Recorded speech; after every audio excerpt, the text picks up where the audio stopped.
Everyone, thank you so much for joining us. I'm your host, Nicholas Haffter von Heide, Farm for Dreams International Euphonium Summit, and we have some new backgrounds. You see that Carson gets to be the first one to go over this new idea and something I thought of actually this morning.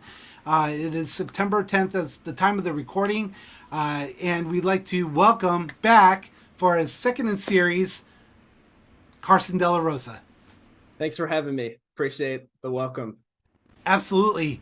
Well, we left off with you starting an amazing brass band down in Arkansas, just a little bit further back. And then you talked about how in the first series you went and crossed over into euphonium because of braces, your eighth grade year. Now, was that at the start of your eighth grade year or... Yeah, so that change was actually in January, so about halfway through my eighth grade year. And I got braces the June before that. So I had that fall semester to try playing trumpet with braces, and it just wasn't working out. I had a hard time playing. I mean, I still have marks behind my teeth or behind my lips from where my braces would rub into them. So, it hurt to play as well, which just overall killed my motivation to practice, to even want to do band. And I just didn't enjoy it. And I was at the point to where I was gonna just put the horn down and just do something else, because why does it have to hurt to play?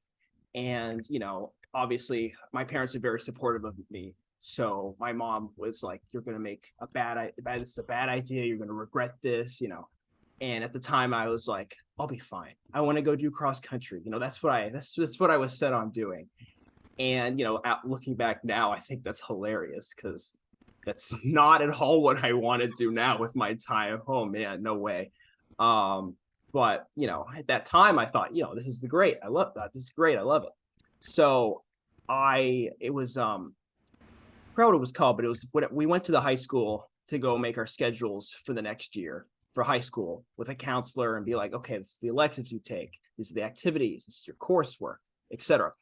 And they had tables where you put your name down on like the extracurricular activities you wanted to, be associated with, or, you're interested in. And I put my name down for the cross country and track team.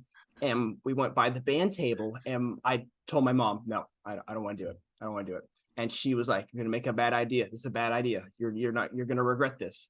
And then she went after my band director for the high school, which was Mr. Ortiz, Albert Ortiz. And we talked to him and met up with him. And she told him that I wasn't happy with music anymore. It hurt too much to play because of the braces.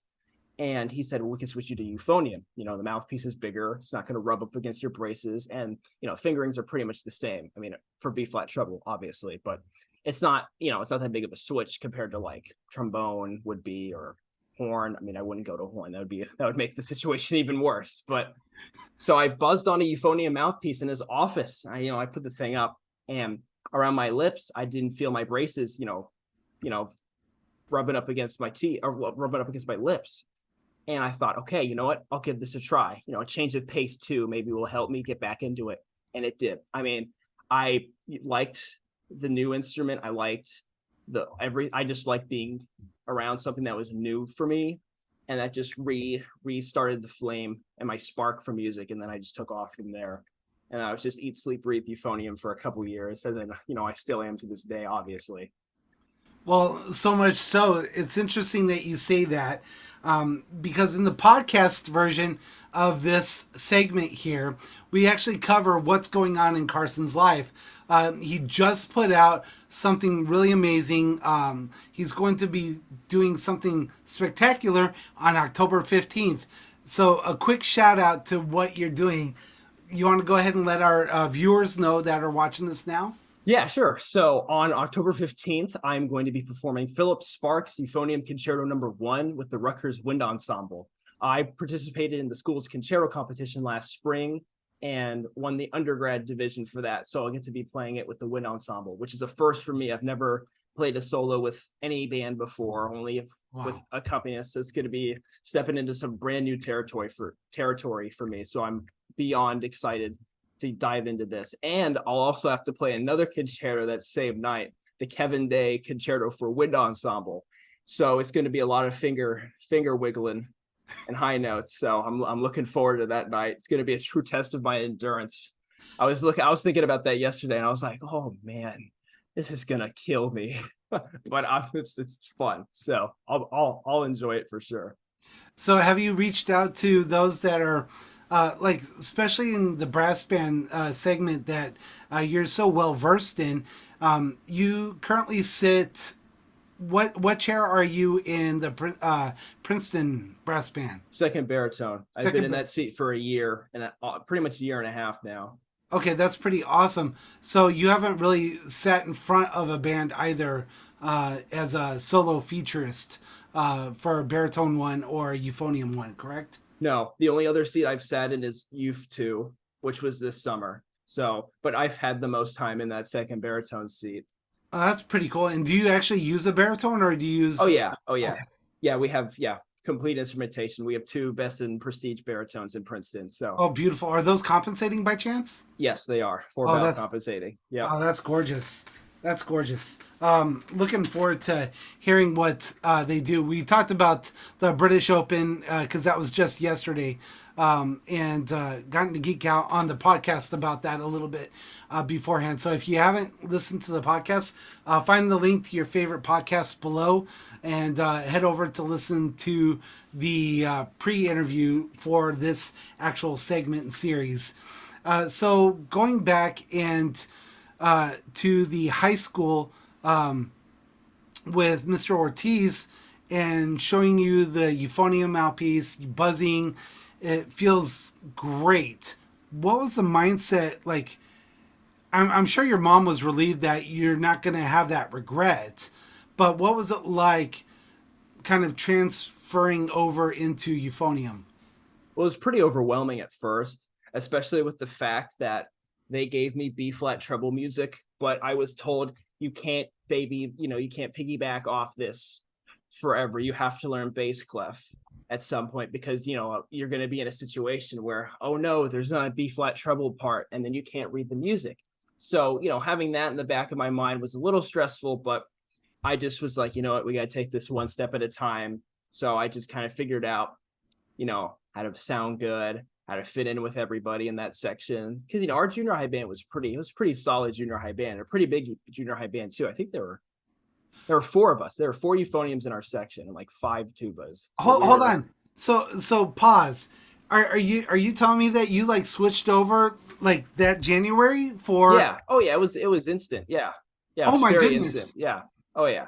So you had to go through the competition portion season of your junior high year, your last year. Yeah. As The a euphonium concert player. assessment. Yeah. Yeah. Yeah. Wow. That's right. We did do that. Yeah. Wow. So I'm assuming you were last chair. I was. Oh yes, I was bottom of the barrel, lowest on the totem pole, as I should have been at the time. Oh But you yeah. were in the top band still. Yeah, yeah. We only had 1 band in 8th grade, so but Okay. it's still a pretty good band actually, if I remember right. That's Big awesome. band too. So So what was the junior? So who was your junior high teacher, and what did he think when you switched over to euphonium? What was that conversation? so my junior high director was Amanda Edge, and she was actually pregnant that year. So she was around for my 7th grade year and then half of 8th grade. So that winter concert at Christmas time, that first semester in my 8th grade year was her last concert with us before she went, on maternity leave to have the baby. As a So trumpet player. yeah, yeah. So she last saw me as a trumpet player, and then Ortiz actually stepped in from the high school and then led all of our stuff. So he had that firsthand experience and exposure with me on that instrument. So he actually saw you from like, in a way, being the baby of the euphonium. Yeah, Like he saw the new kid on the block who couldn't play the instrument to see the kid who I am now. So that's amazing. yeah. So when you were back for summer, just kind of fast forward to like present day, did you get to reach out to Mr. Ortiz at all, like over the summer, or when you won the concerto competition? And let Yeah, so we keep in touch fairly regularly. It's not every day, it's not every week, it's not Sure. every month. I mean, I check in, see how he's doing, sees how I'm doing. I tell him, oh man, music school is so hard. And we talk about that. And then, I'll be like, oh yeah, I did this thing. And he'll be like, nice, so proud of you, stuff like that. So it's good to keep in contact with him. you know. So what do you know what his primary instrument was? So he's a horn player. Oh, French horn. Yeah, Okay. yeah, he's from Texas too.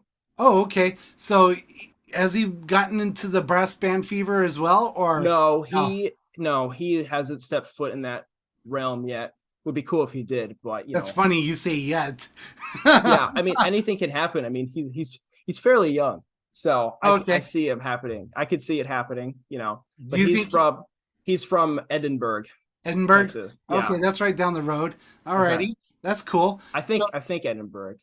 Yeah, I think so. Okay, fair enough. So you think you'd do tenor horn?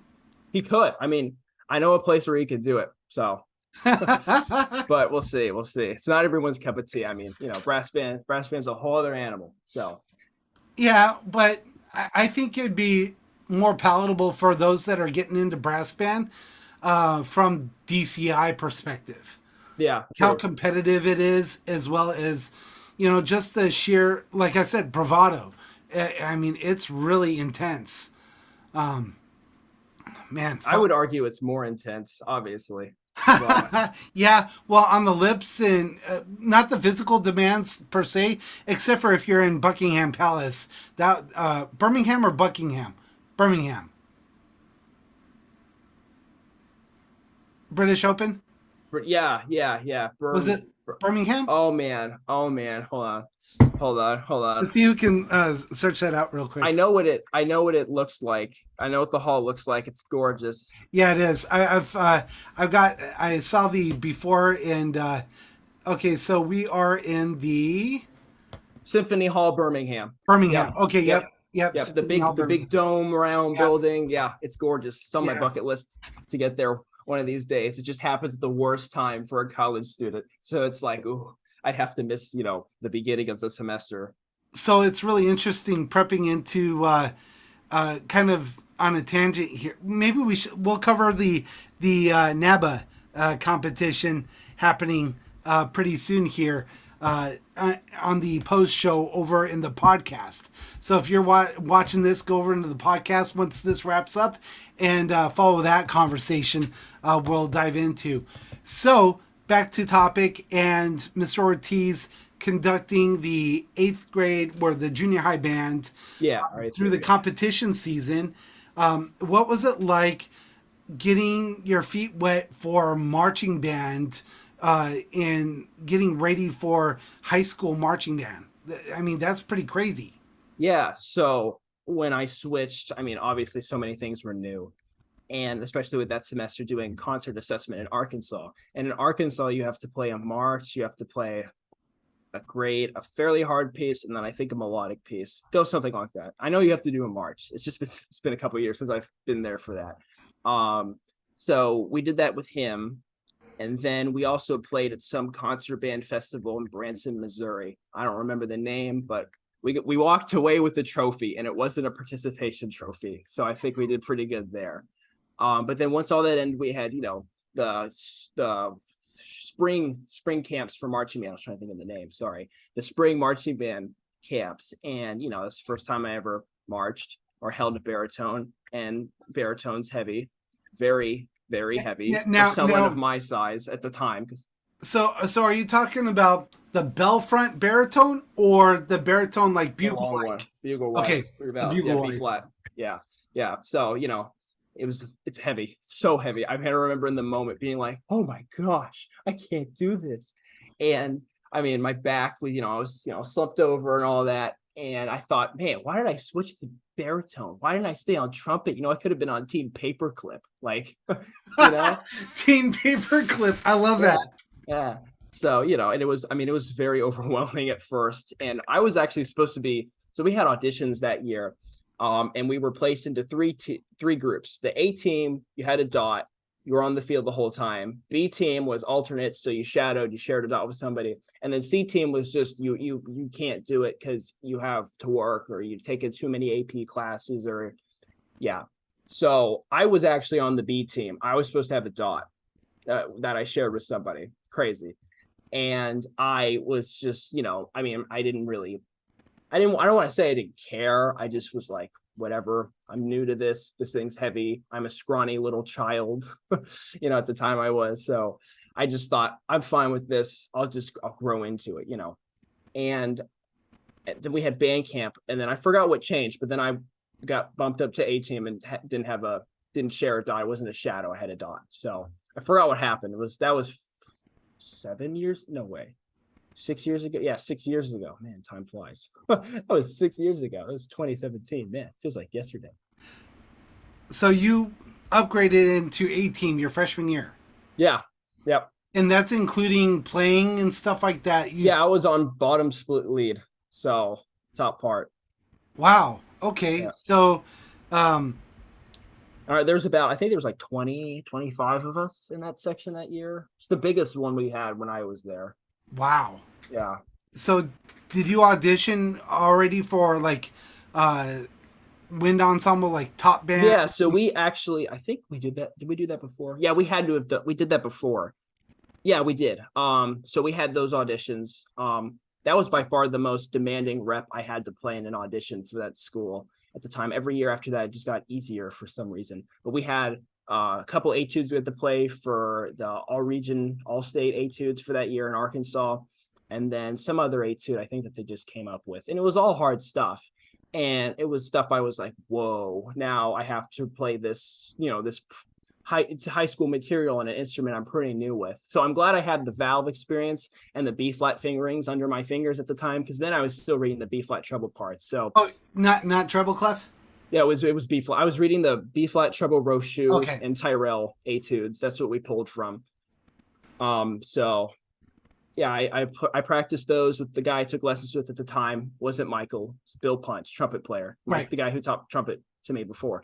And I came across the recording somewhere the other day. I don't know where, but I just found them, and they were untitled. And I listened to them, and I was like, oh man, I was a train wreck. Yeah. Oh yeah. Oh, please send them to me. I gotta find them. I found them like in the void of my Google Drive. Right. Yeah, That'd be through it the other day. But awesome. I recorded those, and then our placements came out. And for playing that instrument for 4 months, I got first chair. I landed that gig within 3 months. Oh yeah, chair last band or first chair first band? First chair first band. That's awesome. That's awesome. It blows me away to this day. I'm like, man, they put too much faith in me. But all jokes aside, I mean, it was quite a privilege to do that. And then, what was your mom's interpretation of all this going forward, throughout the transferring over into Euphonium and then marching season, and then seeing your reaction to getting first chair first band as a freshman? They were very happy, very supportive. Their ultimate goal for me was just to be happy doing what I wanted. They didn't want to be the parents that force their children to do activities, especially with my dad. He was like, I don't want to waste time with him not wanting to do things, which is, I totally understand that. So I'm glad they let me do what I want to do. I'm still very, very thankful they let me do that still to this day. So they obviously both of them were involved with music, not as much my mom, but she was through her dad. But my dad, did the whole music career thing, music degree, but hasn't played since college. But so he was very understanding of, he's been there, done that, I've did this type of guy with music. So he knew all that, all the struggles with music. But they were all very supportive of me, very, very happy to see that I was happy and thriving.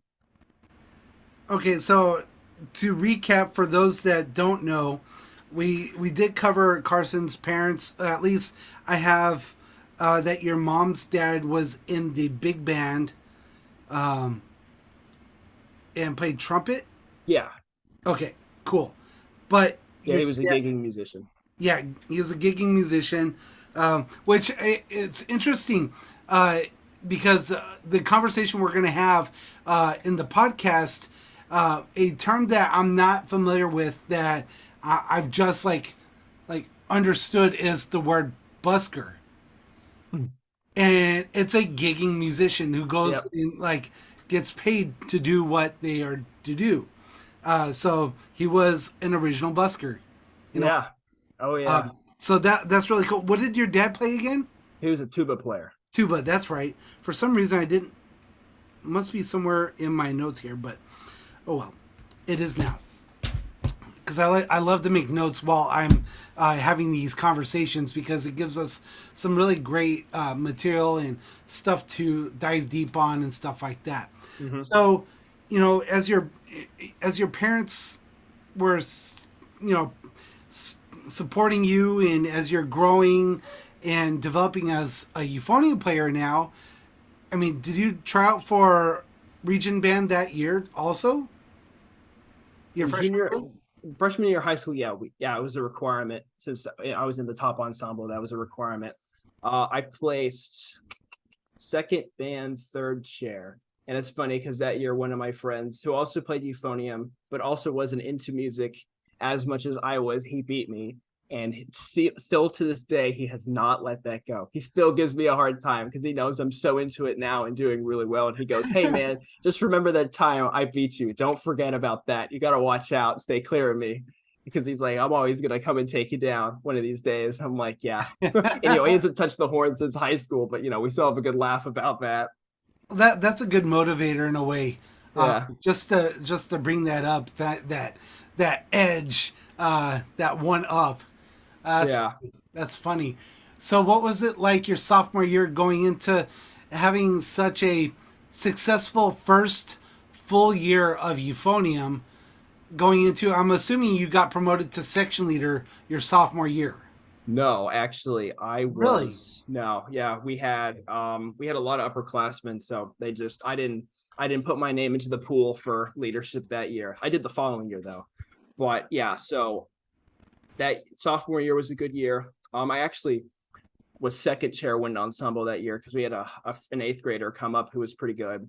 But him and I both played very well together our sophomore year, and all region that year went okay, but it was that spring semester, that January. It's like January is when all the change happens for me. Uh oh. January happened, and then I switched lessons teachers to Michael Olewski, who Right. really built who I am today as a musician and as a person, and then as a person in the music community too, if that makes sense.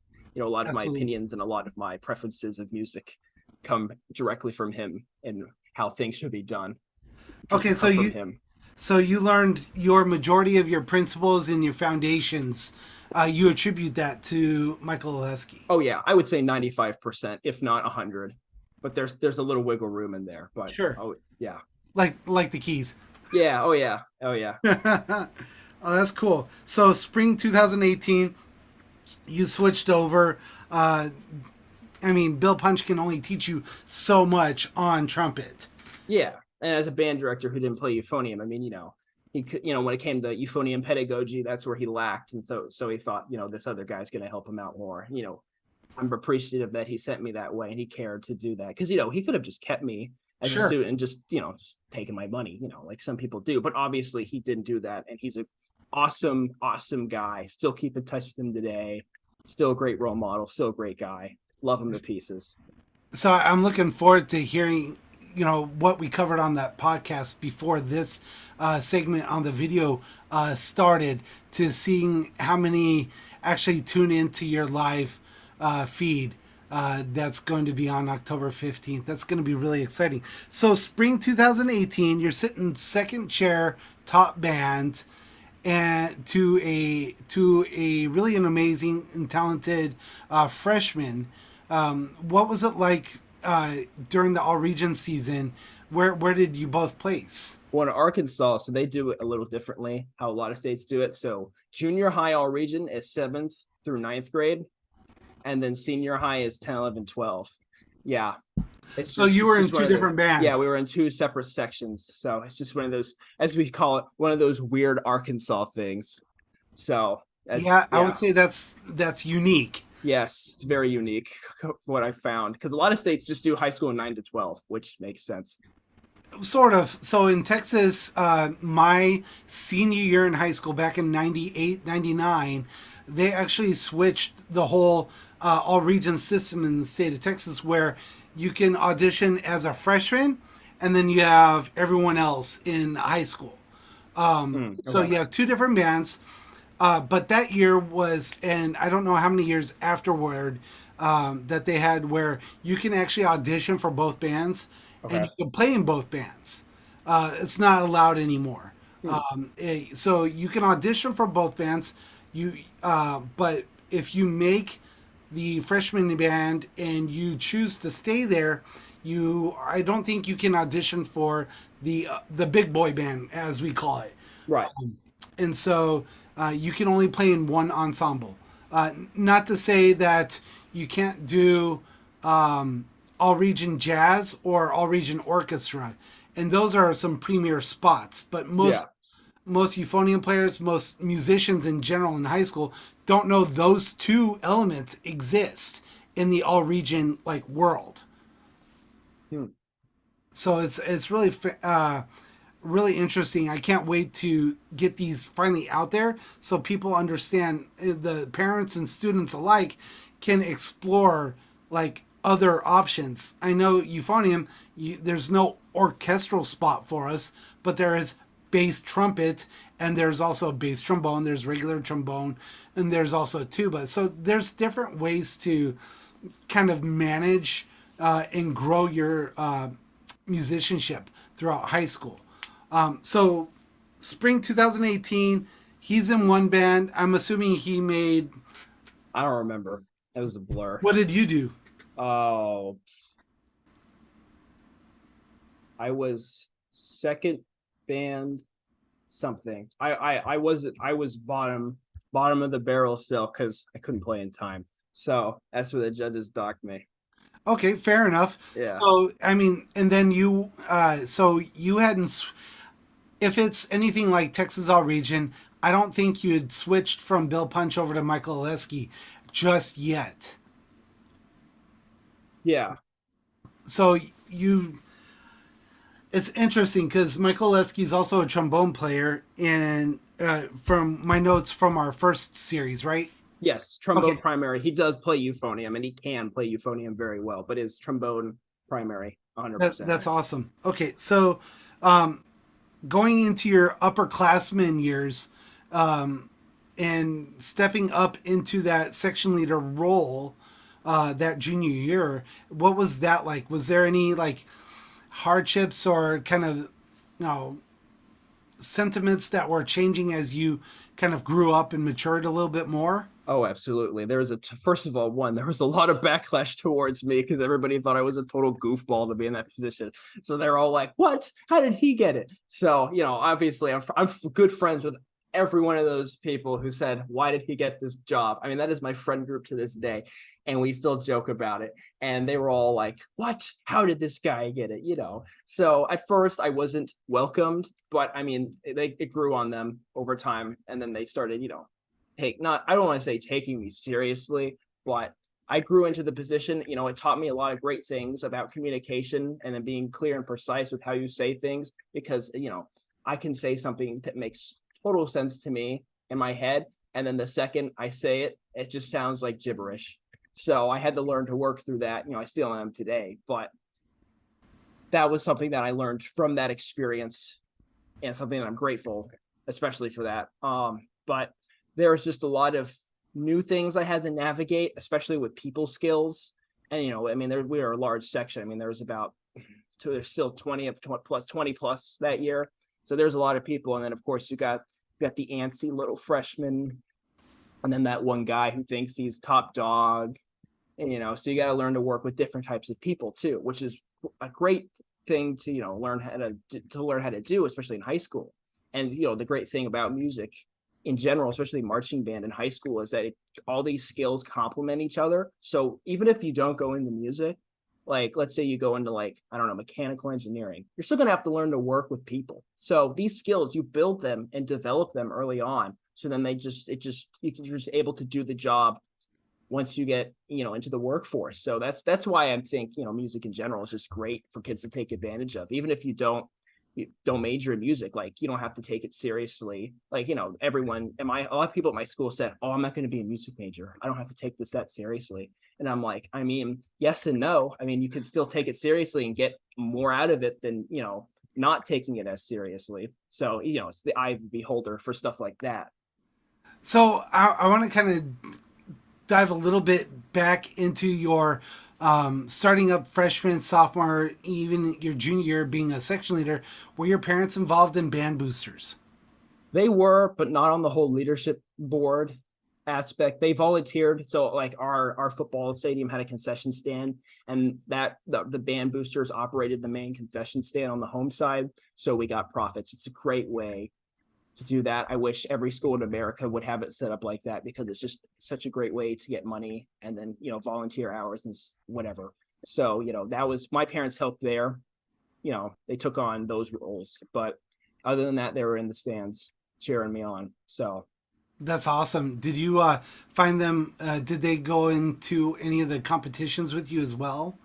yeah, they did a couple of them, especially the first 2 years when they had to drive me from the cross country meets to the band Oh, competitions. you're still in cross country. So you Yeah, did that do was that cross was country. first. That was the I did. Sorry, yeah, that was my first 2 years of high school, and then after sophomore year, I was like, I can't do both. This is going to be the end of my life. I mean, it was just so overwhelming. The constant hours, and I just felt like I was just mediocre at both, and I was like, I can't be. I don't want to be okay at like 5 things. I want to be good at like 1 or 2 things.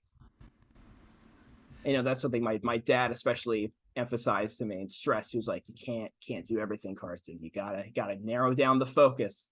So when did he first start like putting that into your head as like narrowing down that focus to one like? I would say it was the start of sophomore year when they were like trying to comprehend that, oh man, we're gonna have to take them to these cross country meets and band competitions, because I mean, my coursework at school wasn't that hard. I could have changed that. I could have made it harder, but I didn't. And that's something I look back on in high school. I wish I would have done, but I just it was just too much to do. And I was performing. I performed a lot better my first year in cross country, a lot better than my second year. But we also had a change of coach. But this is not a cross country podcast. No. So that the change of coach and then just doing too much just caused me just to be like, nope, I'm done. I'm so done. So now I still run on my free time. Like, I enjoy that, but competitive running, I don't think I'll step into that again. So do you find yourself when you do run, does that clear your head? Oh yeah. As someone with ADHD, 110%. Yeah, that's what I do. That's me totally. Yep. That's my, like, okay, gotta close the books, right? Shut off the iPad, turn off the computer, put the horn down, let's go run. I go to the fitness center, the gym at school, and just run on the treadmill or run around. There's trails we can run around here. I do that, or I go work out. That's great exercise. As a musician, is something that I think a lot of people, especially in college, overlook. And I'm like, you gotta be fit. You gotta be fit to play these horns. You can't just sit and gain weight and play horns. It doesn't work like that. You gotta stay in shape. You do, and that's really. I can't wait to dive into the podcast after this segment. So some really awesome things gonna come with this recap on this particular second in series. So you're talking about how you're mediocre at both cross country and band through freshman and sophomore year as you're looking back, and you really took on that your father's advice of focusing on one like solid thing, even though you're doing pretty okay on both. Yeah, I was in the middle. I wasn't coming in last. Thankfully, Right. that would have been embarrassing. But no, I was doing okay. I was doing better in band, and I noticed that after time. So that's what really helped me make the decision of, all right, let's do music. Because I wouldn't say I wasn't practicing hours upon hours like I do now, but at that time I was putting in maybe an hour and a half. So I was putting in effort, not a crazy amount, but I was putting in some. And I thought, if I just eliminate the cross country time and then gain those hours back into my schedule. And your parents' hours in their schedule. Yeah, theirs too, especially theirs. Yeah, how could I forget theirs too? Because theirs are important. They're very important, actually. Still are. But when that time was brought back, I could actually practice, and then my performance level would just go up. And then after considering that, I was like, okay, this is an easy decision. I have to get rid of cross country. So what was that conversation like with your parents, and at what point during your sophomore year did you realize it was the tail end? It was when we were starting to gear up for the next year, and I was just like, you know what, the ship has sailed. The time has come to part ways with this activity. So I just told my coach, he understood. Say keep in touch, all that stuff. So So is this the brand new coach, or the brand new coach was it coming? was it was a brand new coach. He was there for a year. So, there's already mixed feelings with that compared to the last guy, but that's not important. Right. But Well, I mean, what was it like having that conversation with your parents? I mean, obviously completely supported that. supportive. Oh Yeah. yeah. They knew it was going to happen. They were like, yeah, this is the right idea. Like, no regrets. This is the right thing to do. I mean, I want it out. So how would you rate your playing, your sophomore year, especially, diving into going from your freshman first semester, and then spring freshman year, then you have that new lesson teacher, and then sophomore year, 2018 fall, and then spring of 2018 or 2019 rather, making that decision of going all in. Where would you say, right before, as you were making that decision, you rated your playing? Like, out of, I guess, 10, where would you say your kind of your,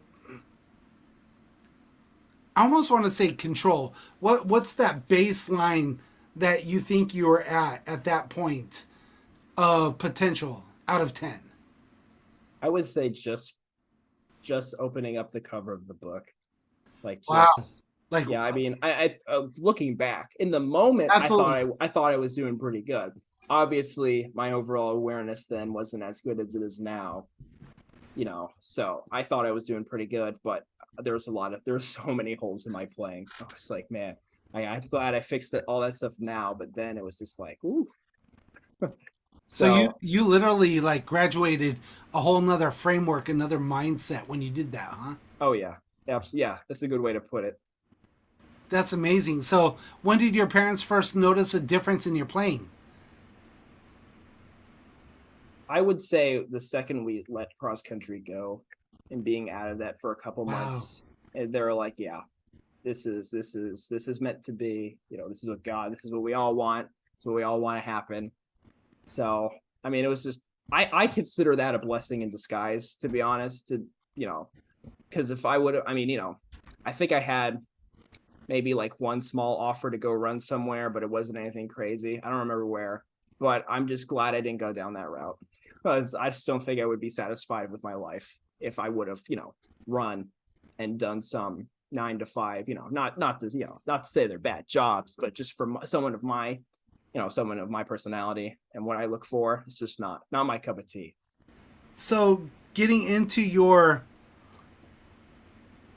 okay, so as we're going into that spring of 2019, we all know what happens.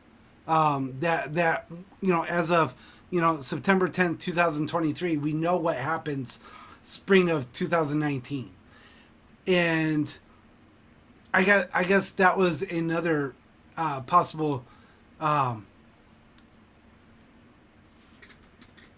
foundational point of saying, okay, band, because school kind of dissipates all over the United States and pretty much across the globe at that point. Yeah, So there's no cross country anyway. yeah. So, During spring 2020, yeah, oh, was it 2020? Yeah, it was yeah, it was 2020. 2020. Never mind. Yeah. So going into But your, I was out of the activity for pretty much a whole. I mean, I wasn't involved starting that right. school year. Okay, so going into your junior year, 2019 to 2020, that makes okay. So as a section leader for the baritones of 20 plus baritones, where did you place for your all region?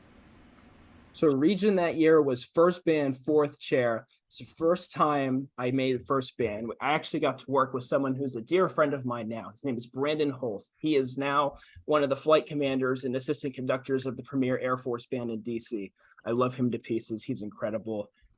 If anyone watching this gets to work with him, that is a blessing, because he is so awesome. I've gotten to work with him in brass band the past 2 summers. So that just experience with him is just priceless. Wouldn't trade it for anything. But I got to work with him first in high school during that all region clinic. And he actually wasn't supposed to be the conductor. We were supposed to have, I think it was someone from University of Kansas. I don't remember his name, but he got sick and the symptoms were like really severe. So that, honestly, looking back at that, I think that was early COVID, before we knew COVID was a thing. Had to have been. I would bet my last dollar on that. So we had him come in, and we were playing James Barnes' Sixth Symphony. It's the one that like nobody knows. There's one recording on YouTube, not on Apple Music or Spotify or anything. And so Brandon was like, okay, I'll come. Yeah, I'll come do this. And he never played the piece, never heard the piece, never conducted the piece. You sight read it? Yeah. He told us he listened to several recordings on the flight there, and then just showed up and was like, "All right, guys, let's go do the thing." And he nailed it. Totally incredible, awesome job. That was honestly one of my favorite, I would say top 3 playing experiences in high school, if not my favorite, but it's definitely top 3. That's awesome. That's really cool. So stepping into that's interesting. Did your all region band, like that event right there, happen before spring break? Yeah, that was it's January. So it was like the second or third week of January.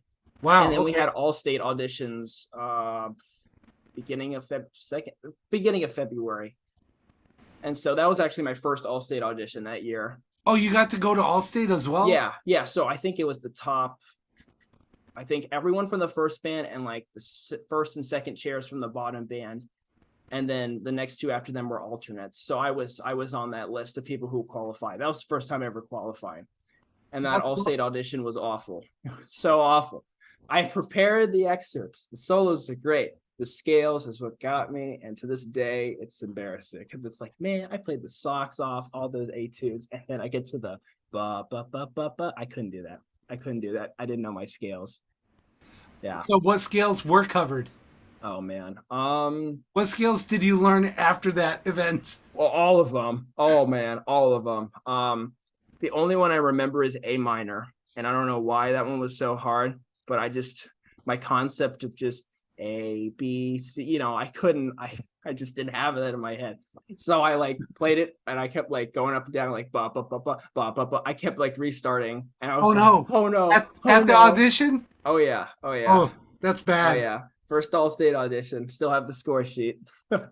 Oh, that'd be awesome. Can I get a copy of that? Yeah, sure. I do have it. And That's then awesome. I have a key as well to show you what the maximum amount of points are. So you can see like scales 5 out of like 26. So yeah, so I think it was something like that. I know there were single-digit numbers I got.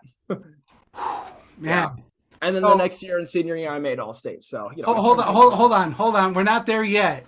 What did your teacher, Michael Oleski, say with your sheet? Oh, he was pretty mad. He was like, "Come on, man, this is easy stuff." He was like, it was an "I told you so" moment. But obviously in the moment, he didn't present it like that. He didn't address it like, "Man, I told you so. You are the worst." He didn't say that. He was like, "Well, you should have practiced your scales. Now open up your Arbenz book." And then we just got back on it.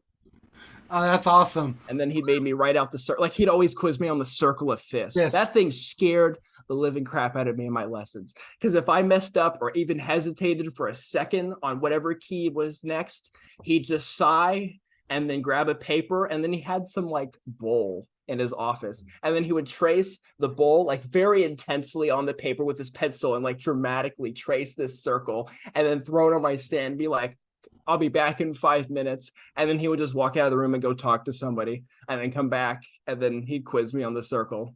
So, and that happened very, very regularly. I would say weekly, but every other week for sure. That was a regular event that happened in the Olewski studio. Oh man. So what was it like at home practicing? And you're stellar practicing on all the etudes. And then I guess I'm assuming you start practicing your scales at home and you're unsure of yourself. Did your parents think you were sick or something? No, I just didn't know how to practice them. Like the fact that like I could do it if I looked at it on the piece of paper. That was easy. It's just when it came to like memorizing it. I just didn't have that ability because, the school system didn't really emphasize how to memorize things. I don't want to point fingers, but and we don't have to memorize things in our day-to-day life compared to, when my parents had to, memorize phone numbers or addresses. I mean, all that's right here for me in my phone. I don't have to memorize, my friends' phone numbers. I just pull up their contact and dial. I don't have to remember 1609, I don't have to remember that. So we don't have to memorize things like that anymore. So I think, the cultural shift from technology kind of, I don't want to point fingers, but I just didn't know how to memorize things, and I didn't really invest the time into it either during my schoolwork. So I just didn't know how to memorize them. I would just play them a couple times and be like, yeah, okay, that's fine. But now I obviously have a very, very established game plan on how to memorize music. Okay, so going back into your freshman year then, because that's interesting that you say that, because marching bands across America, you have to march with your music memorized. Yeah, it's just, I don't know. I just thought that was, well, because we just drilled it. They just forged it into our brains with the stone tablet, just chiseling away every day for hours upon hours. I think it's too much time, but hours and hours. And it's just that's just, if you don't have it memorized, and there's something wrong. But on your own time, it's different. I mean, I wasn't required to show up at my school every day for 3 hours to play my E flat major scale, so that's just the situation. I wonder it'd be really interesting to see a progression with testing off music, but you have to play a different scale each time. That would have helped if we did stuff like that in our band. If we would have done scale pass-offs in class all the time, that would have been great. I remember doing that in middle school band. As I went from junior high for 7th grade, moving into 8th grade and being in middle school band, I think we had a couple scale pass-offs. That was our region tryout part of bands back in the 90s. At least it was in my area. That's interesting. So your senior year, how was that stepping up? I'm assuming you're a second year section leader. I was that and principal in the wind ensemble. So I was back in the seat, back in the hot seat that I loved being in. So I did that. I took COVID, the lockdown, towards the end of my junior year. It's time to buckle down and practice. So, and that's, that was the year of college auditions. So I had to map out where I wanted to audition and all of the requirements for those auditions. But senior year was actually, I would say, the biggest year of my development as a musician that really got the ball rolling and kind of fortified that I wanted to do music in college. So that makes me wonder, as you started that junior brass band that was pre-COVID. Yes, that was my junior year, and that was a very abbreviated thing because that met twice, and then COVID happened. So it was kind of a blip in the radar. Well, that was the first blip because of what's happening now. Yeah. So we actually cover that in the podcast form of this particular segment. So 2019, I need to make my notes for 2019, and that's your first full year with Michael Oleski as well. So brass band, youth brass band. Okay, so two practices. Yeah, 2 rehearsals. I went to the first one, and then I had a conflict with the concert, and then I pulled out. I don't remember what the conflict was, but there was a conflict. So I was only at that first rehearsal with I would say a third of the room was, we had a bunch of seats open. So, well, sure. I mean, it's the first rehearsal and, the first point. And so as you're growing that, how was it getting the word out? Did you have your band director's, Mr. Ortiz's help in contacting other bands to No, this is participate? all Like, on my own. It's all on my own, just reaching out to people like on Instagram, just being like, hey. Like, and these weren't like total strangers. I knew these people. I did region band with them in the same town. We were in the same circle, kind of. So I just hit them up and was like, hey, want to do this cool thing that you've probably never done before, but would be super cool if you did. And they're all pretty much all of them were just like, yep, yes, on board from the get-go. So, and then we kept a similar roster. We mainly pulled from the all region roster so we could have a really good talent pool. sure. Because, there's some kids that struggle with instrument changes. And, we want to make sure that everyone can do the job and we can produce a good product. And then everybody enjoys what they're doing. There's no one, weighing it down or being, dragging in the mud Right. as we go. So that was a good thing that they did, to keep the playing consistency more unified and the standard pretty much the same. So I'm assuming you went to Arkansas Musicworks with this idea to kind of house your youth brass band, correct? Sort of that whole thing when that band was established was before I started with Michael. That was the Oh, thing okay. he started, like it was when I first started high school. So the store that he teaches at is Arkansas Musicworks. So that's where his lessons are running. It's just like music and arts. Sure. So it's just, the Arkansas version with our trademark stamp on it. So, and the owner there, Greg, he approached him and said, hey, I want to do brass band, do you want to sponsor it? And so that's kind of that's where the name came from. So it's the direct sponsor. Okay, that's cool. It's really intriguing. What were your parents like? Did you tell your parents you wanted to start this before you even like started, or did you No, just I go didn't have ahead? that conversation with it. That was just I was just already going. So as it's starting to get going, hey, can I? Were you driving at that time, or did you ask your parents to take you to this rehearsal for this band you just started?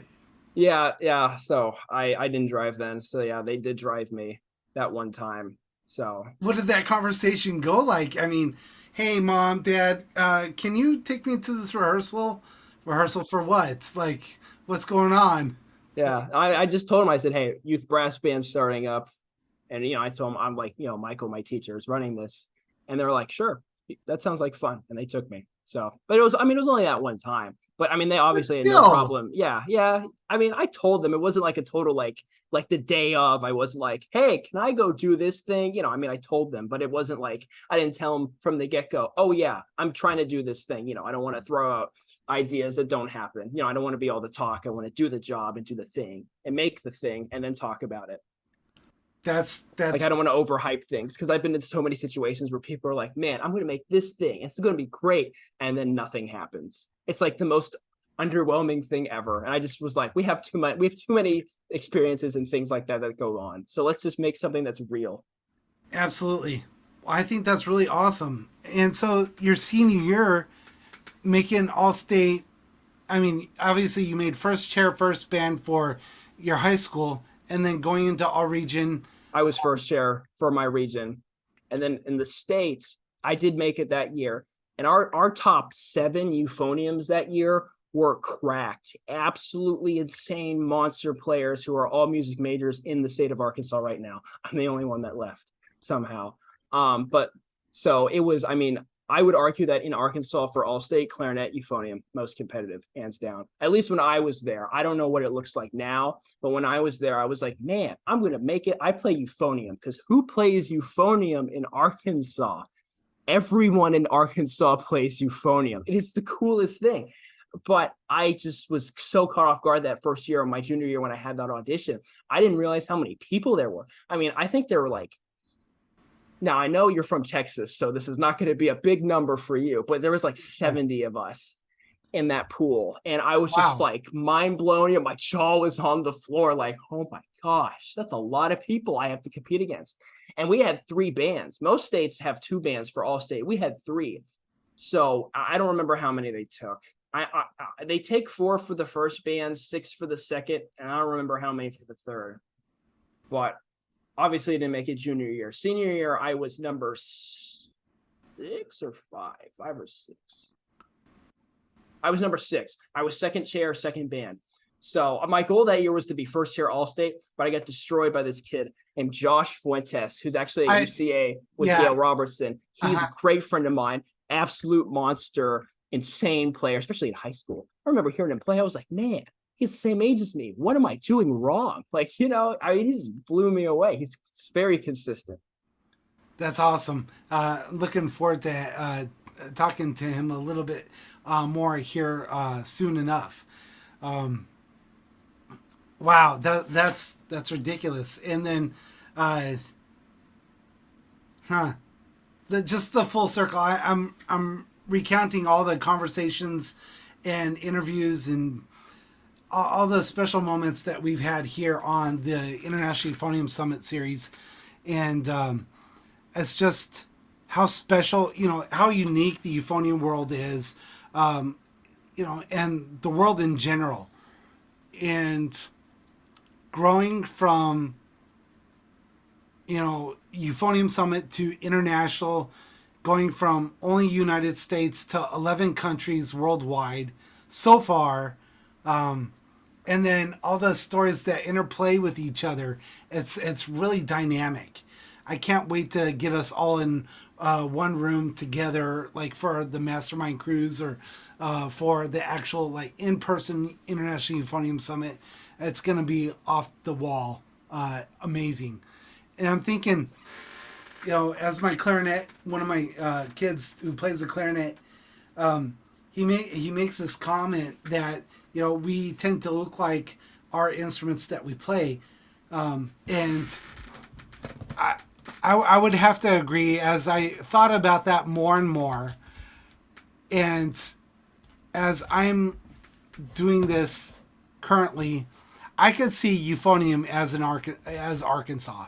If you look Yeah. at the map of Arkansas, it Yeah. kind of looks like a mirrophone version of, or a Minor Yeah. Weston of Yeah. sorts of Euphonium.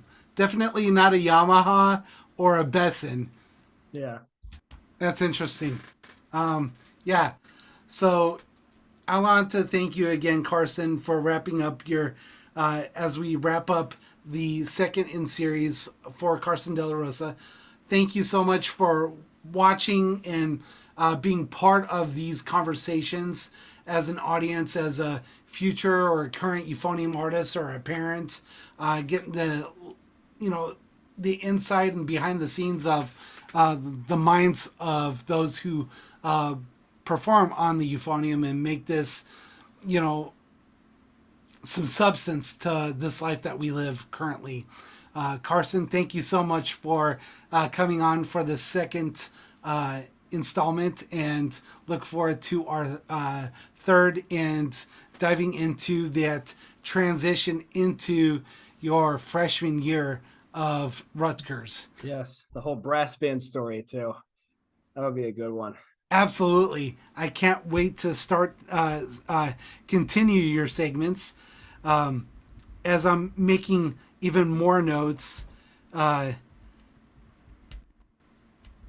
sorry for the interesting pause. I love making notes to go forward so we're clear, and I only have to do a few minutes of prep in the most cases for these interviews and conversations.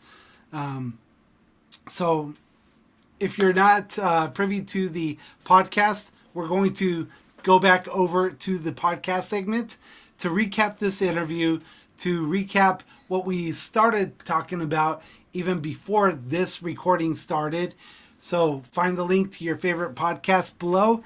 Continue us over. Make sure you share this out with Brandon Holst and everyone else in your community, and let everybody know, the potential of musicianship as well as growth, parents, community members alike, in your area.